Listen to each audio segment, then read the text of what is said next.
नमस्कार साथियों, मेरे YouTube channel Hemraj Chauhan official में एक बार फिर से आप सभी का स्वागत है। सोमवार से बजट सत्र शुरू होने वाला है। 22 जुलाई से शुरू होने वाला यह सत्र काफी हंगामेदार हो सकता है। इसकी वजह है कि मोदी सरकार के तीसरे कार्यकाल में जिस तरह से लगातार जो घटनाएं हो रही हैं उसे लेकर विपक्ष सत्ता पक्ष को निशाने पर साधने की पूरी कोशिश करेगा। चाहे वो नीट एग्जाम के लीक होने की बात हो, जिसे लेकर सुप्रीम कोर्ट में सुनवाई हो रही है, या फिर आतंकी हमले। अब तक जम्मू में जो आतंकी हमले 9 जून के बाद हुए हैं उसमें 10 जवानों की जानें चली गई हैं और कई जवान घायल हुए हैं। इसके अलावा जो लगातार रेल हादसे हो रहे हैं, आपने देखा होगा कि लगातार रेल हादसों की खबरें आ रही हैं। विपक्ष के निशाने पर इसे लेकर भी होगा। विपक्ष बेरोजगारी पर भी चर्चा की मांग कर सकती है।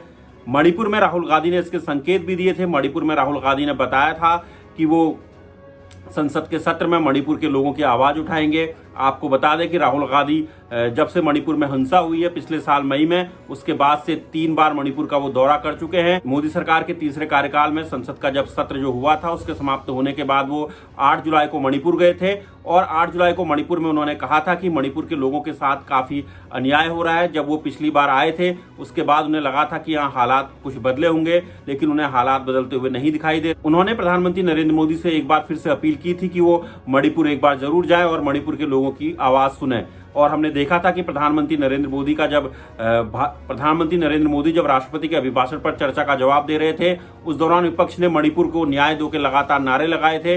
जो उनकी स्पीच थी लगभग 1.5 घंटे से ऊपर की थी। उस 1.5 घंटे की स्पीच में लोकसभा की अगर बात करें तो लगातार विपक्ष ने जस्टिस फॉर मणिपुर के नारे लगाए थे।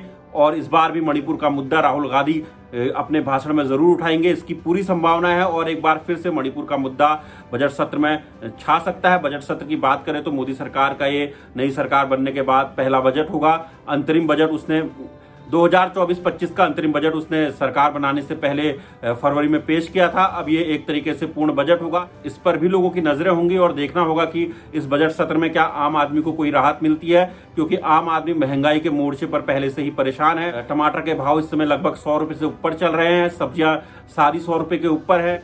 इसके अलावा सब्जियां, डेयरी प्रोडक्ट हो या फिर ट्रांसपोर्ट, सबका सब महंगा है। तो बजट सत्र के हंगामेदार होने की पूरी आशा है। अब ये देखना होगा कि मोदी सरकार किस तरीके से बजट सत्र में क्या कुछ राहत आम लोगों को देती है। मिडिल क्लास को काफी ज्यादा राहत की उम्मीद है, क्योंकि मिडिल क्लास पर लगातार टैक्स का बोझ बढ़ता जा रहा है। जिस तरीके से महंगाई बढ़ रही है और महंगाई के बाद जो उसकी आमदनी है वो लगातार कम हो रही है। अब ये देखना होगा कि मोदी सरकार उसे क्या कोई राहत देती है, क्योंकि जब 2024 का अंतरिम बजट पेश किया गया था तब उम्मीद जताई जा रही थी लोकसभा चुनाव आने वाले हैं और इस लोकसभा चुनाव से पहले आम आदमी को टैक्स के मोर्चे पर कुछ राहत मिलेगी, लेकिन मिडिल क्लास को सरकार ने कोई राहत नहीं दी थी। अब ये खबरें आ रही हैं कि सरकार जो टैक्स पर छूट है उसे बढ़ा सकती है। अब ये देखना होगा कि सरकार ऐसा कोई कदम उठाती है या नहीं।